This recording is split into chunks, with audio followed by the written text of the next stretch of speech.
Good day and welcome back to another DB Legends video. In this video we're going to be taking a look at, the second of the non-stop raids during the anniversary.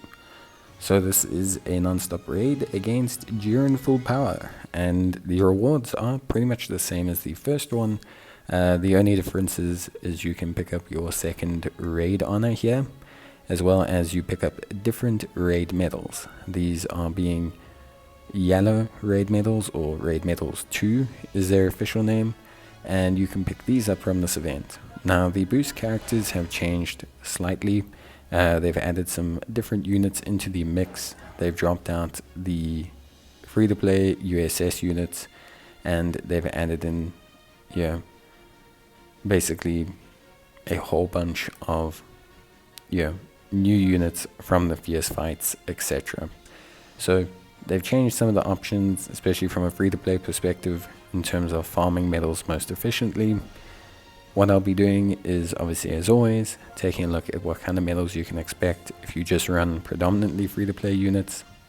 There are battle bonus characters and bonus characters. Don't get confused, battle bonus characters have additional damage, whereas bonus characters increase things like drop rates and the amount of medals you get. It's important when building your team to actually just prioritize bonus characters for the most part, as those are units that are going to increase your rewards, and your attacker is the only unit you need to consider for your battle bonus. And try and make your attacker the highest battle bonus character that you have. In terms of the rest, it's all pretty straightforward. Like I said, they've added in the fierce fight units, they've dropped in fierce fight Kefla as well, and they've dropped out some of the USS units like Krillin, Goku, and Tien. You can adjust your supports. You do not need to use these units as attackers. You can use them as supports, and like I said, try and set up your supports using bonus characters, not battle bonus characters. This will increase your overall kind of farming speed, I guess is the best way to put it. Honestly, beyond that, there's really not much else to focus on in terms of team building. You can continue to use units like the Vegeta or the Ultimate Gohan as your attackers for now. That will probably only change when we start the second part of the anniversary, so don't really worry too much about this.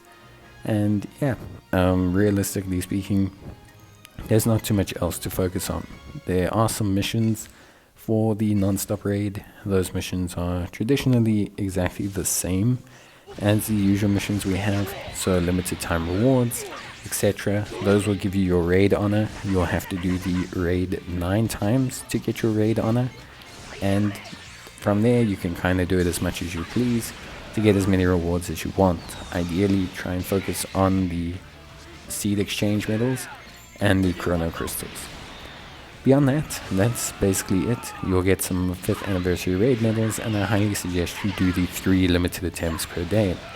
For those of you who don't know how hyperdimensional raids work, basically the principle is very simple. You have to break the blue shield of the opposition, and then you just simply have to use your Rising Rush at the same time as your ally, and you'll do huge damage. If you don't beat the boss, you can rinse and repeat.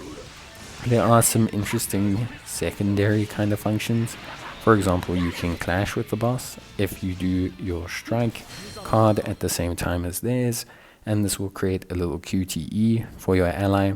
And if the boss uses a Rising Rush on you, you can also have a little QTE that you and your ally can respond to. You can see here we got roughly 60 medals. This is probably the average amount you can expect if you don't have Goku Frieza and you don't use a lot of the new summonable units. However, this will vary player to player depending on what your bonus characters are like. And beyond that, that's basically it. Like I said, suggest that you do it 3 times per day to hit your daily limit.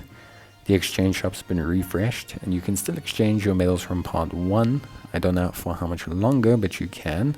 So I highly suggest you do that, and you can use these medals to get the new rewards that are available.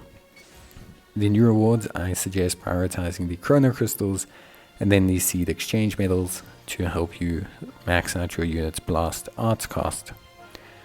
Beyond that though, that's basically it. As I mentioned before, there are some missions. Those missions are super duper straightforward and you'll be able to do them quite easily.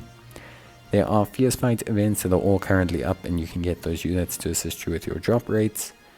And yes, beyond that, I think that kind of covers pretty much everything you need to know. So, I'll see you guys in the next one. Bye.